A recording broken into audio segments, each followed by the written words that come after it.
नमस्कार. आज आपण इथे बनवतोय अगदी 15 ते 20 मिनिटामध्ये बनून तयार होणारा मोकळा सुटसुटीत आणि चवदार असा वाटाणे भात. हा भात बनवायला एकदम सोपा आहे. मोजक्या साहित्यामध्ये बनवला आहे म्हणून चविष्ट तर आहे, सोबत हेल्दी पण आहे. चला तर मग पटकन रेसिपी बघूया. तर इथे आपल्याला काय करायचं आहे, सगळ्यात आधी तांदूळ स्वच्छ धुवून घ्यायचा आहे. म्हणून बघा, एका बाऊलमध्ये इथे मी 2 वाट्या होईल एवढा तांदूळ घेतला आहे. इथे मी जो वाटाणे भात बनवण्यासाठी तांदूळ वापरला आहे तो नॉर्मलच आहे, जे आपण दररोजच्या जेवणामध्ये भात बनवतो तोच इथे मी तांदूळ घेतला आहे. या ठिकाणी जर तुम्हाला बासमती वगैरे राईस वापरायचा असेल तर तो देखील तुम्ही घेतला तरी चालेल. आता आपण याला पाण्याने स्वच्छ धुवून घेऊया. 2-3 वेळा पाण्याने धुवून घ्यायचं, म्हणजे यामध्ये जी पावडर वगैरे लावलेली असेल तर ते निघून जाईल. तांदूळ स्वच्छ धुवून झाल्यानंतर यामध्ये जे एक्स्ट्रा पाणी आहे ते आपल्याला इथे काढून टाकायचं आहे. आता या ठिकाणी आपल्याला हा तांदूळ भिजवत ठेवायचा नाही, फक्त यामध्ये जे पाणी राहिलं तेवढ्याच पाण्यामध्ये आपल्याला हा तांदूळ असाच ठेवून द्यायचा आहे. लगेच आपण फोडणीसाठी लागणारं साहित्य बघून घेऊया. तर त्यासाठी आपल्याला लागणार कोथिंबीर, पुदिना, हिरवी मिरची, आलं, 2 टोमॅटो, लसूण, 2 कांदे आणि वाटाणे भात म्हटल्यावर भरपूर असे वाटाणे. फोडणीसाठी गॅसवर कुकर ठेवला आहे आणि आता या कुकरमध्ये आपल्याला तेल टाकून घ्यायचं आहे.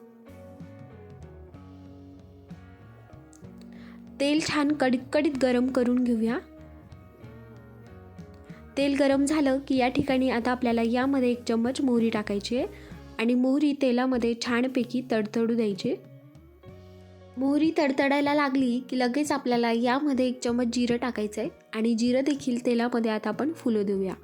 जिरं मोहरी तेलामध्ये छानपैकी फुलला गेली की भाताला मस्तपैकी खमंग फोडणी बसते. सोबतच इथे मी 3-4 वेलची घेतल्यात, त्या देखील आपल्याला तेलामध्ये टाकून घ्यायच्यात.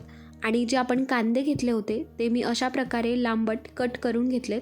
आता हे कांदे तेलामध्ये टाकायचे आहेत आणि 3-4 मिनिट मध्यम गॅसवर आपल्याला हा कांदा तेलामध्ये थोडासा लालसर होईपर्यंत परतवून घ्यायचा आहे. मध्यम गॅसवरच परतवायचा आहे, म्हणजे लवकर परतला जाईल आणि जास्त वेळ लागणार नाही. इथे कांदा थोडासा परतला गेला आहे, पण अजून यातून आपल्याला थोडासा लालसर असा करून घ्यायचा आहे. म्हणून आता अजून 1-2 मिनिट आपण हा तेलामध्ये छानपैकी परतवून घेऊया. जोपर्यंत कांदा तेलामध्ये परततोय तोपर्यंत इथे आपल्याला यासाठी लागणार एक वाटण तयार करून घ्यायचं आहे. त्यासाठी बघा, एका मिक्सरच्या भांड्यामध्ये लसूण टाकायचं आहे, सोबतच आलं टाकून घ्यायचं आहे. त्याचबरोबर कोथिंबीर, पुदिना आणि आपल्या आवडीनुसार इथे आपल्याला हिरव्या मिरच्या टाकून घ्यायच्यात. म्हणजे जसं आपल्याला तिखट हवं असेल त्यानुसार इथे आपण मिरच्या वापरायच्यात. आता यावर झाकण ठेवून पाणी न टाकता हे आपल्याला असंच ओबडधोबड दळून घ्यायचं आहे. तर हे बघा, असं काहीचं वाटण इथे जाडसर बनून तयार होतं. तोपर्यंत इकडे आपला कांदा देखील बघा मस्तपैकी थोडासा लालसर असा परतला गेला आहे. आता यापेक्षा जास्त आपल्याला इथे कांदा तळायचा नाही, इतपतच आपल्याला हा कांदा तेलामध्ये फ्राय करून घ्यायचा आहे. लगेच आता आपल्याला यामध्ये आपण जे वाटण बनवले की नाही ते टाकून घ्यायचं आहे. आणि आता हे वाटण आपल्याला तेलामध्ये छानपैकी खरपूस होईपर्यंत परतवून घ्यायचं आहे. जास्त वेळ लागत नाही, अगदी 2 मिनिटामध्ये हे वाटण परतलं जातं आहे. आणि जसं जसं आपण हे वाटण तेलामध्ये परततो की नाही तसं तसं घरभर याचा सुगंध पसरला जातो आणि त्यामुळे मस्तपैकी अशी छान भूक लागते. शिवाय आपण हा राईस कुकरमध्ये बनवतो आहे, म्हणून अगदी झटपट बनून तयार होणारा आहे आणि जास्त साहित्यामध्ये पण बनवलेला नाही आहे. आता हे वाटण बघा इथे मस्तपैकी परतलं गेलं आहे. यात आता आपल्याला टोमॅटो टाकून घ्यायचा आहे. तर जे मी 2 टोमॅटो घेतले होते ते मी अशा प्रकारे थोडेसे जाडसर कट करून घेतलेत. टोमॅटो टाकूया आणि सोबतच इथे आपल्याला वाटाणे देखील टाकून घ्यायचेत. आता वाटाणे घेताना त्याचं प्रमाण कसं घ्यायचं बघा, 2 वाटी आपण तांदूळ घेतले तर 1 वाटी इथे आपल्याला वाटाणे घ्यायचेत. मी 2 वाटी तांदूळ घेतले होते त्याच वाटीने इथे मी 1 वाटी भरून वाटाणे घेतलेत. आता हे टोमॅटो आणि वाटाणे आपल्याला फक्त हलक्या हाताने या तेलामध्ये मिक्स करून घ्यायचं आहे. जास्त वेळ शिजवायचं नाही, कारण वाटाणे फ्रेश आहेत, ताजे ताजे आहेत आणि टोमॅटो इथे आपल्याला जर जास्त शिजवला गेला तर त्याची चव येणार नाही. म्हणून बघा, थोडंसं 1 मिनिट आपण हे तेलामध्ये मिक्स करून घेऊया. तर हे बघा, इथे टोमॅटो आणि वाटाणे देखील तेलामध्ये मस्तपैकी मिक्स झालेत. आता आपण यामध्ये काही बेसिक मसाले टाकून घेणार आहोत. तर इथे मी या ठिकाणी अर्धा चम्मच हळद टाकणार आहे आणि 1 चम्मच भरून इथे आपल्याला घरगुती साठवणीतला कुठलाही मसाला टाकायचा आहे आणि चवीनुसार मीठ टाकून घ्यायचं आहे.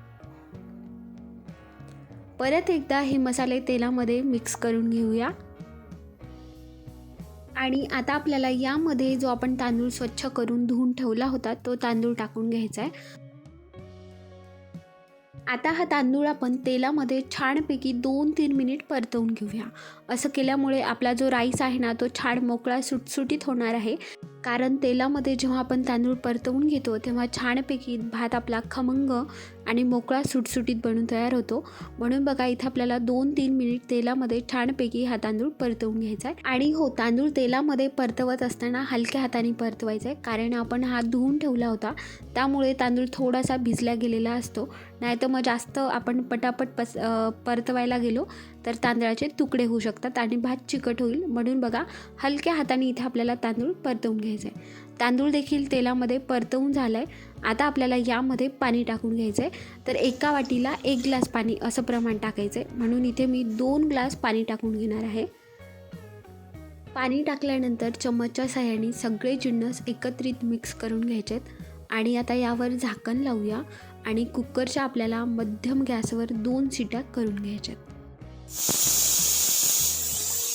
कुकर झाल्यानंतर नॅचरली त्याची पूर्ण वाफ जाऊ द्यायची आणि नंतरच याचं आपल्याला इथे झाकण काढायचं आहे. आणि बघा इथे मस्तपैकी आपला वाटाणे भात बनून तयार आहे. इथे मी तुम्हाला फोडून पण दाखवते. मस्तपैकी मोकळा सुटसुटीत झाला आहे. इथे थोडासा गरम असल्यामुळे तो थोडासा असा चिकट दिसतोय, पण थोडासा थंड झाला ना तो अजून मस्तपैकी मोकळा सुटसुटीत होईल. आता आपण हा गरमागरम सर्व करूया. तर इथे तयार आहे आपला गरमागरम मोकळा सुटसुटीत चवदार आणि सुगंधित असा वाटाणे भात. तर तुम्ही पण ही रेसिपी नक्की ट्राय करून बघा. भेटूया पुन्हाच अशा एका नवीन व्हिडिओसोबत. तोपर्यंत बाय बाय.